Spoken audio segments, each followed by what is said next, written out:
The Nice House in the Lake, issue 9. James Tynion the fourth writing, Alvaro Martinez Bueno on the art. So yeah, I mean, this is kind of continuing doing what it's been doing. The cliffhanger last issue was the one character discovers the discovers the glass, the and finds the writer between the glass, right? Sure, yes, and they're using the steam to write messages. And what's the writer's name that's behind the glass again? Nora. Yeah, so Nora's writing messages saying, hey, Walter's lying, I was there for the first month, but then everything, like the memories got all reset, and like the rest of the world's destroyed, and is explaining, and that sort of comes up like every so often. We go back to a page of just like messages on this mirror or this window, and elsewhere though we're getting just more of they're designing buildings. Reggie's designing buildings, and we're focusing largely on the one who's like the physical therapist or the acupuncturist. Yeah. So it's just some interesting kind of flavor here. I would say this issue probably advances things less so than some of the other issues, although certainly the idea that Nora is convincing Walter to let her be a part of these decisions, because clearly Walter's going to voice like and sort of like decompress with Nora because Nora knows what's going on. So he's going there on a regular basis to like just talk about everyone and why is it not working? Why are they still obsessing about going home? And she's like, they're never like it's going to take more than months for them to give that up. They want to get home. They want to find out what's going on. And she's like, look, you keep wanting me to help with these decisions, but you're not actually giving me any chance to, as she puts it, like, I need to be able to pull the lever, right? I need to have the choice to pull the lever, even if I'm not going to do it. For me to make proper decisions here, I can't just be this prisoner that has no effect on anything. And it seems like by the end, Walter's not going to give her complete control or give her all the information, but he's going to show her something. That's the cliffhanger at the end. Enough that too, but that Nora has a plan of her own by telling the artist, right? Oh, sure, yeah. Nora's certainly got like an ulterior thing going. And that all I could think of was, right, that the first character we met, right, was Nora, and doing this, monologue as everything is burning down around them. And I just think that's our endpoint, right? And so, like, what is Nora's ultimate plan with Walter here, right? Is it to convince Walter that what he's doing, like, you got to have people have their choice, right? You can't control them, but I do like that Tynion ramps up the stakes here by Walter admitting, like, if this doesn't work, everyone's dead. It's, it's all for nothing. So we need this to work. And I feel like that's the thing that clicks into Nora, right? And to kind of get those gears turning to, I need to be the one to, not the one to pull the lever, but I need to see what's going on here to help you. I need the bigger picture. Yeah, he's not going to show everything, but the issue ends with like basically him taking her into kind of this this sort of, I don't want to say another dimension, but like kind of like the black behind like reality that he moves through. He called it the backstage. Right? Yeah, the backstage is what he calls it. Yeah. And this is where he lives, and she says she can't see anything, and neither can we. We just see black. And he says, no, nothing that your eyes would see or that your mind could comprehend. So, it's again hinting at that he's either this, like, if not an alien, maybe he's from another dimension, and this is like ultra dimensional. Yeah, maybe he's like a fifth dimensional being, like a Mixapitalik or something. Yeah. Yeah. So it's very interesting, but you do see that the artist is running up into this like hexagonal like opening that they've just walked into, because it ends with we get this silhouette of them walking into this hexagon. And you just see the artist like running up behind and chasing into this door. So the artist is in pursuit. So clearly Nora has said, this is happening, you need to follow and like, give us an advantage here. So she's going to try and get the upper hand. It does kind of feel like it's going to be futile. In fact, one of the things that happens earlier in the issue is Walter has one of his freak out moments where he snaps at her and like he goes all red and like spiral faced. Yeah, she's criticizing. You've managed everything perfectly so far. She's been sarcastic when he's like complaining that everything's not working, and the panel's bright red, and he kind of goes like distorted and says, "Then help me do better, Nora." And you can almost imagine the modulation on his voice, like the distortion is like him getting angry and it sounding demonic. So really fun stuff. I would say the reason why this issue doesn't feel like it advances as much as some of the other ones, even though I really enjoyed it, is because the rest of the characters, what they discover throughout this issue, is something they actually already discovered before their memories got wiped. They get hurt. Because before it was someone trying to commit suicide and they found out that it wouldn't work. Here it's basically through the acupuncture. The needles keep popping out and they don't understand why, so they get everyone together and say, okay, look, this is what's happening. And then, Reggie tried it on himself and noticed that his wound would just heal. So he just grabs a knife and he slices his hand, and then they all watch it heal. And it's like, okay, so they're starting to discover some of the stuff they discovered before, which is interesting.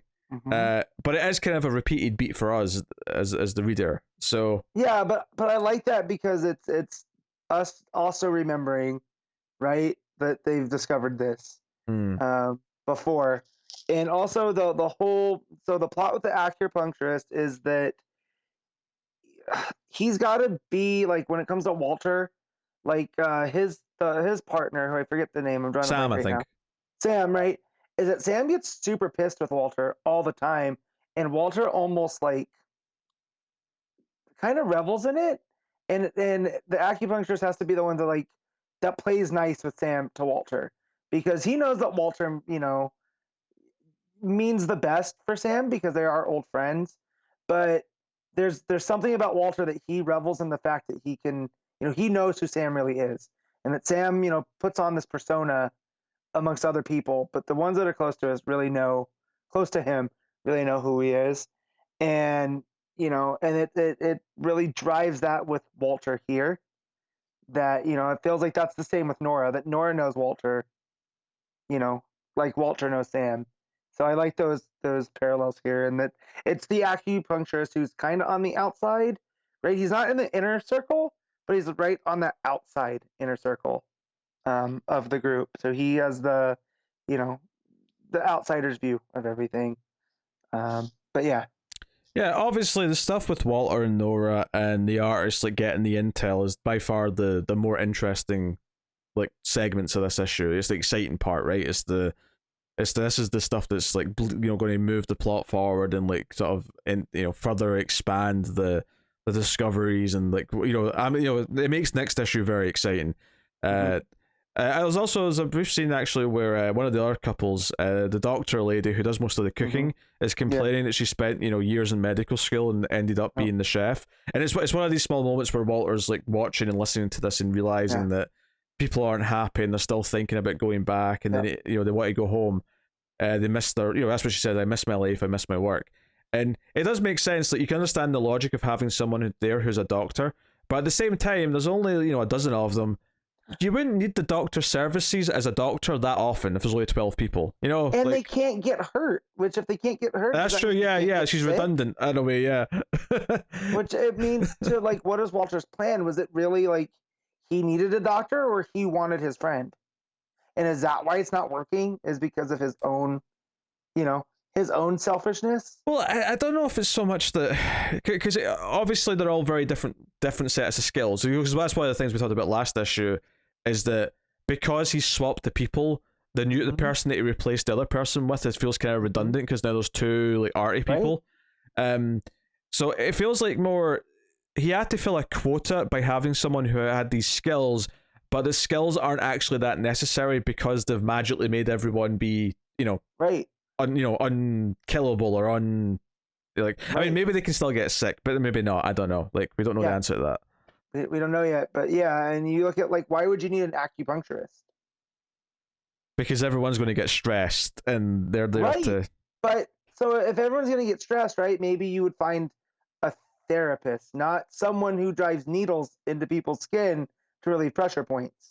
You know what I mean? So it tells me that there's big flaws in Walter's plan. Yeah, I mean, maybe that's the point of this, is that maybe it's pretty well thought out, but there's these little quirks that he didn't predict, and he's like, oh, like this is someone who is going to very quickly discover that they can't puncture anyone's skin in a very innocent way. He's not trying to stab anyone. It's just acupuncture. But well, and then Reg even talks about how like I don't like needles, right?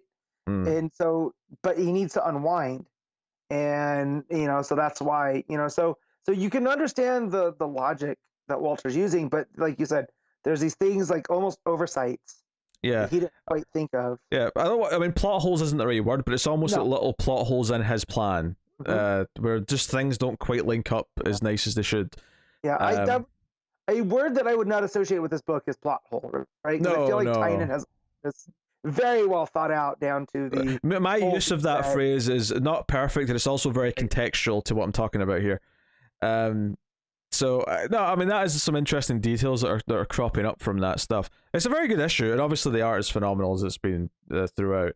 All the stuff, especially with Walter and Nora, is very moody, and you kind of get this feeling of his frustration, and that everyone, even though they're not freaking out like they did the first time because they don't know that their world's been destroyed, in theory, if it really has been destroyed, because I still question that, but because even in this scenario where they should be happier, they're still they want to go back to the world, but they're also still very curious about what's going on. Why are they stuck here? What are the rules exactly? So on and so on. The whole idea that they built this tree house that has an antenna so they can hear stuff from the outside shows that they still want to know. That's still their key goal. It makes you think of it. It makes you think of it like when you're watching Lost, and like everything they do in those first like few seasons is all about trying to communicate with the outside world. It's all about trying to find a way off the island. It's all about trying to leave. So I mean, are they gonna have a Charlie moment, right? Like where it's not exactly what they think, and how are they gonna respond? But there's 2 issues left after 3. 3 issues. Nice. 3 issues left. Yeah. So there's still a lot to go, right? Like we're 3/4 of the way through this. Yeah. But yeah. So no, but very good stuff. What are you giving Nexus in the Lake issue 9? I'm gonna give this an 8. Yeah, I'm still gonna go with the 8.5. I thought it was very good. I probably started off sounding like I was more negative than I ever have been, just because I said that it wasn't as advancing as some of the other issues, but it's still very, very good, and the exciting stuff is super exciting. So, Nexus in the Lake issue 9, 8.5 for me.